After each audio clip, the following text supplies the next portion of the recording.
छत्तीसगढ़ लोक सेवा आयोग के पाछू परीक्षा में गड़बड़ी के आरोप लगावत अखिल भारतीय विद्यार्थी परिषद के रायपुर जिला इकाई है आज बूढ़ा तालाब के सामने स्थित धरना स्थल में प्रदर्शन करिस। विद्यार्थी परिषद के कार्यकर्ता मन आरोप लगान कि पीएससी के कोनो भी परीक्षा में अभी तक एक घाव भी ऐसे नहीं हुए है कि उनमें कोनो गड़बड़ी नहीं पाएगी से पाछू परीक्षा में घलो नेता और अधिकारी मन के परिचित मन ला ओमा चुने के प्रयास करेगे है। कतकोन विद्यार्थी मन के नाम के आगू ले ओमन के उपनाम या सरनेम ला हटा देगे है जेखर ले गड़बड़ी ला छिपाए जा सके। विद्यार्थी परिषद के कहना है कि पीएससी के पूरा परीक्षा परिणाम ला रद्द करके नवा सिरा से साक्षात्कार आयोजित करे जाए।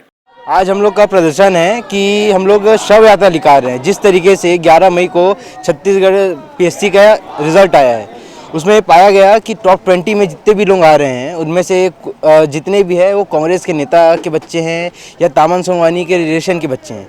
ठीक है, इतने बड़े स्तर में धांधली होने के कारण हम आज ये तामन सिंह सोनवानी का शव यात्रा निकाल रहे हैं। इसके अलावा पहले भी हम लोगों ने आंदोलन किया हुआ है जिसके खिलाफ पीएससी चेयरमैन के खिलाफ में।